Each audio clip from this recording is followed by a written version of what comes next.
What's up, everybody? Today I'm going to do a few things. It's a beautiful afternoon, and I'm just going to do a few things to the kayak, and let me show you what they are. So the first thing I'm working on this afternoon, I've already started on it, almost done with it actually, but got a little carried away and forgot to start filming. So I've found a well, I can't even remember what this thing's called, but it's a cam. I think it's called a cam lock, I think is what it's called. So the rope will go through. This is for the power pole. So the rope will come through there, so I don't have to like hold it or wrap it around something. The other day when I had it out, I don't know if you can see this or not, but I just had it on a little hook over here, and had that on the hook onto the handle, and I just wrapped it around that to actually hold it in place. But that was kind of a little cumbersome. So what I decided to do was I found one of these online that's made by, I don't know how to say this. There you go. I don't know if that's Ganguala or how you say that, but Cleat, that's what they're called.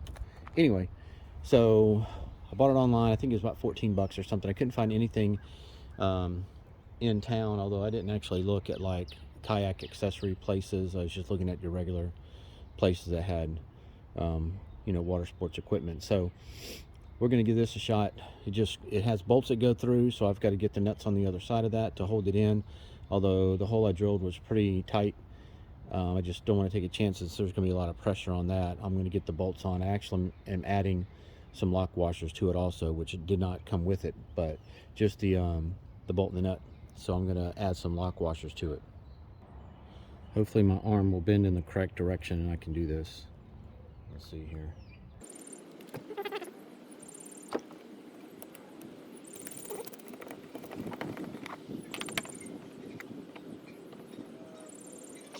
So that was the bottom one. It's going to be hard to get the top one. That was painful.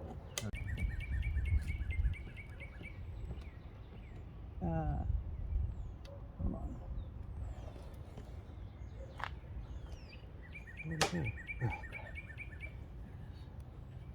forgot that I put this caulk sealer stuff on it, and so it's kind of worked its way all the way through, which is not a bad thing. All right, here we go.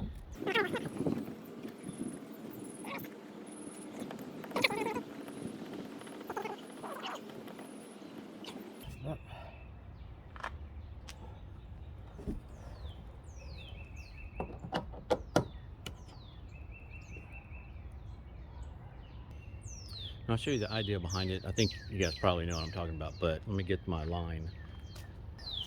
So to be coming through here, this is just my extra. And the idea is once I get it tight, either pulled up, I won't need it going down most likely, but pulled up and there's tension on it, I got to bring it through the cam. And I think I'm gonna have to go all the way to the bottom of the cam because I tried it at the top and this line is not round, it's flat. Hopefully as I go to the bottom, it'll grab better.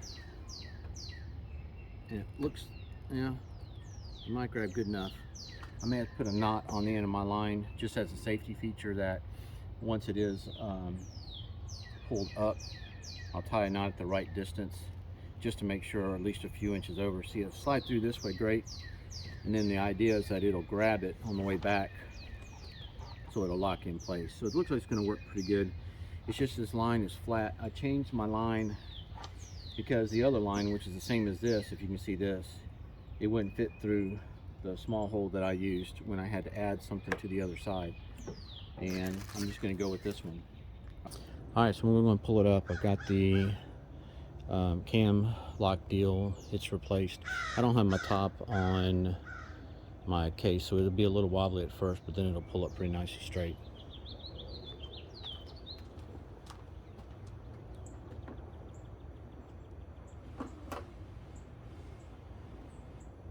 Lock it in, let go, and it stays up.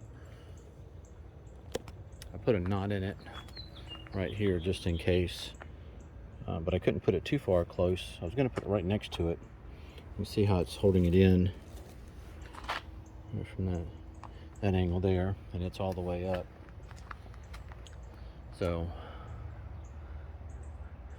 I thought it was going to be too high when I first did it too, and I had it out in the creek, but it wasn't that bad actually. I didn't feel too much of a wobble, so I'm going to leave it the way it is. I'm sure most of you know how this works, but to loosen it, you just pull it forward. I'll try to do this so you can actually see it without me messing with it. Pull it forward, and then I just pull it out, and then that's when I can let it go down. And there we go. And as my friend Chris would say, and Bob's your uncle.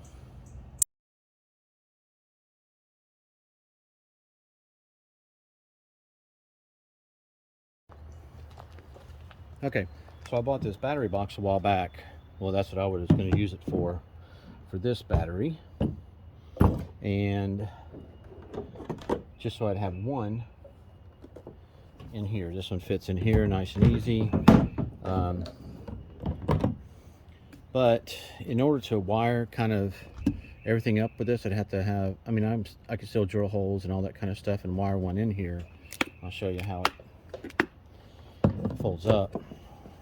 It's got a seal on it, so it's waterproof, or water resistant anyway. And this little battery fits really nicely in here.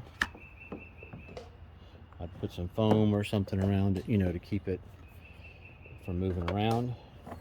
And you close it up, and it goes, snaps up right inside of it, and you're good to go. And I was going to put that down in here and run wiring to it, but I'm thinking what I'm going to do is still use this potentially. If I don't wire in my fish finder to my other 3 batteries, because the concern of course with that is if I'm running my trolling motor and powering my fish finder off the same 3 batteries, then obviously I'm going to get less run time. However, most of the time I'm only going to use the trolling motor to go to and from a spot, and I'm not going to run it wide open. I'll probably, you know, have it medium most of the time, and it may not wear it down too much, so I'm going to have to do some trial and error probably with this, and that'll be on some other videos. But the reason this is going to be difficult for me to decide how to do this is that, as I said before, I load my kayak upside down on the top of the Xterra, and if I have 3 batteries in here on the tray, which is not the issue, and I have 3 batteries in here, I'm going to have to load those up every time I want to use the trolling motor. I'll have to load all 3 of those in there and have like a quick disconnect, you know, power plug, connect to them or whatever, which I can do that, and then they'll just sit in there and I should be okay. And then if I'm not using the trolling motor, then I don't have to have those in there. So that's kind of my dilemma, is do I really want to have a whole bunch of batteries in there and they're kind of, you know, lined up together and they're all connected together, and then if I take them out, am I going to be able to take them out all 3 at the same time, which potentially could. Just have to figure out how to strap them all together and then pull them straight out, and leave the box, the little gray box anyway, leave this down in there, and then just take the batteries out and unplug them. That's probably what's going to end up happening. And then this, I can take this and I can drill my holes the way I need to, most likely on the sides somewhere, and I'll use this possibly and either have it just strapped down somewhere here, or all the way in the front. Let's see if I can spin this around. So I could possibly put it in the front where the gray case is.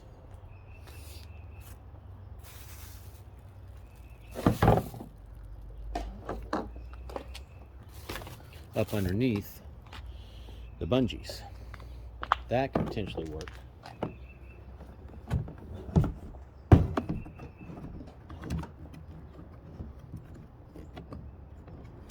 Something like that anyway. And I could also attach, I've already got some clips here So I could attach something to the clips, or I could put new clips in that wouldn't be very tall and just strap it down that way and have it in the front when I'm running the fish finder.